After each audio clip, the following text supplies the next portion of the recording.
Hi, and a very good morning. Welcome to Breaking the Silence, the podcast where we discuss sensitive issues that shape our communities and workplaces. I'm Farah Wahida, and today we are addressing a sensitive topic but vital, which is sexual harassment in the workplaces. Social harassment is not just violation of rights, but it also disturbs our life, careers, and the entire work environment. So today, we are going to address and unpack about what is sexual harassment and what the impact of sexual harassment to us, and also how we are going to work together to prevent it. Joining me are four incredible voices who bring diverse expertise to the table. I introduce to you, for the first speaker, we have Ms. Narashike, an HR specialist with deep experience in corporate policies and employee training. And for a second speaker, we have Ms. Najwa, a legal advisor with a focus on employment law and workers' rights. Next, we have Ms. Farhana, a corporate manager who has led initiative on workplace safety. And the last one, we have Dr. Aichi, an advocate for workplace equality and survival support. Okay, thank you all for joining me today. And now we are going to go through about understanding sexual harassment. To start, let's make sure we understand exactly what we are talking about. Ms. Narashike, could you break down what sexual harassment is in the workplace actually means? Of course, thank you for the question. Okay, of course, for sexual harassment, generally into two categories, which is quid pro quo, is when a job benefit are conditional on sexual favor, and another one is hostile work environment is imposed on worker or that behavior that intermediate or offenses. It could be physical, visual, verbal, like inappropriate joke or like white thing or something like that. And now, for Ms. Najwa, how does the legal framework define and handle sexual harassment in most jurisdictions? Okay, first I would like to thank the moderator for asking that question. Okay, for legal speaking, sexual harassment is a form of discrimination under the civil rights law. So the employer have the obligated to create a free and safe environment for the employee, and the employee have the right to report any accident or harassment that occur at the workplace without the fear of any retaliation. So that I think that's all for me. Now we know a little bit about sexual harassment, and now we go for Ms. Farhana about, can you tell us from a corporate management perspective, how often is this topic addressed internally, and do you think it's enough? Okay, usually for me, I think sexual harassment happens more now than before. And I think these cases has become a proactive discussion and still rare to be discussed nowadays. So I think we need to take more actions to make sure it's changed. That's interesting. And we go for the Dr. Chong. As an advocate, do you feel that people understand the full scope of what constitutes sexual harassment? For my opinion, not always. Many people think it is just physical behavior, but it includes things like inappropriate jokes, suggestive emails, or even comments someone's appearance. Education is key. Yes, that is what we are going to focus on about sexual harassment. Okay, now we already know a little bit about what is sexual harassment. And now, let's talk about the impact of sexual harassment that give to especially to employee in the workplace. For Ms. Ike, Yes, how does sexual harassment affect individuals emotionally and professionally? Okay, based my experience and HR expert, it can be devastating. Within often experienced with anxiety, depression, even PTSD. Professionally, it can be result in withdrawal, reduced productivity, or even leave the job altogether. It's based on what happened in the workplace. Yes. Well, that was a big impact to ourselves, and that will disturb our work in the workplace also. And now, for the Miss Najwa, what are the legal repercussions for both individuals and organizations that fail to address it properly? Okay, thank you. To make it easier for you guys to understand, easily companies can face lawsuit, reputational damage, and financial penalties. And for individuals who are found guilty of sexual harassment, they can face termination, legal action, and long-term career implication. That's all. Now we know what we should do if we experience sexual harassment, and we cannot keep that to ourselves, and we must speak out. And that also have a ways to we get out from the bad things that happen in our workplace. And for Ms. Farhana, how does this affect team dynamics and company culture? Okay, actually it erodes trust a lot. So basically when we doesn't feel safe, it's that we can't give our best. So in this way, our company's reputation will be damaged, and of course the kids will have their talent drive away. So that's my opinion. This also happen not only in our environment, but also it will damage the whole company. And for Dr. Chong, I think you have worked with many survivors, right? What's one story that really stands out to you? Okay, there was a woman I worked with who faced persistent harassment for months. She reported it, but the management brushed it off. Eventually, she quit. Not just the job, but her entire career path. The emotional toll was just too much. Now we'll see that the impact can damage not only our emotionally, but also it will ruin our whole careers. So next, we will go to the next segment. And for that, we will come back after this.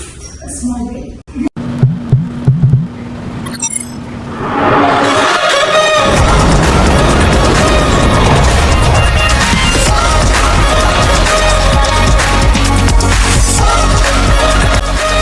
Welcome back to Breaking the Silence. Now we are going to the next session, which is we are going to talk about prevention and awareness. This sexual harassment is almost happening, and how we can prevent it. So, prevention is critical. We are going to ask for Ms. Najwa, from a legal standpoint, what must companies do to remain compliant and protect their employees? Okay, thank you for the question. Okay, legally speaking, companies are required to take a reasonable step to prevent harassment from happening at the workplace. This includes proper training, documented policy, and timely investigation of any complaints. Non-compliance can lead to lawsuits and a financial penalty, like I said earlier. Now we already know from Ms. Najwa. And for Ms. Kim, what policies and practice should companies implement to prevent sexual harassment? Thank you for the question. For company itself should have a clear written policy against harassment, and then they must train regular for the employee, and then accessibility reporting mechanism. But most importantly, there must be accountability when the evaluation happen in the workplace. This is how a company should have. Thank you, Ms. Kim. That's very clear. And not only that, there's always have a way to spread awareness. And for that, Dr. Aishi, how important is advocacy in driving awareness? For me, it is very important. Advocates not only provide support for survivors, but also hold organizations accountable. Awareness campaigns and public discussion that push companies to prioritize safety. That's a very clear and a very, we already know how we can use advocacy to spread awareness. And for Ms. Farhana, how can, as a corporate manager, how can managers lead by example in preventing harassment? Okay, actually that's a very good question because I believe that managers plays a very important role in preventing sexual harassment in workplace because managers should be transparent, approachable and of course fair to everyone. So by being serious to their employees, this can set a standard to everyone. Now we already know how we can prevent the sexual harassment in every company. So there is always a way and you need to speak up for it. And now we are going to the next section, which is supporting victims and ensuring accountability. Support is just as crucial as prevention. And as a victim, they also need support, and not only moral, but also their back support. So, when we are going to talk about this, we need to listen from Ms. Farhana. How can leadership rebuild trust if an incident occurs? Okay, thanks for the question. Personally, I think that transparency and action are the key to overcome this problem. So, management should communicate openly with their employees so that their promises about the employee safety can be improved more in the future. And now we are going to listen from the IT. From your perspective, what message do survivors need to hear the most?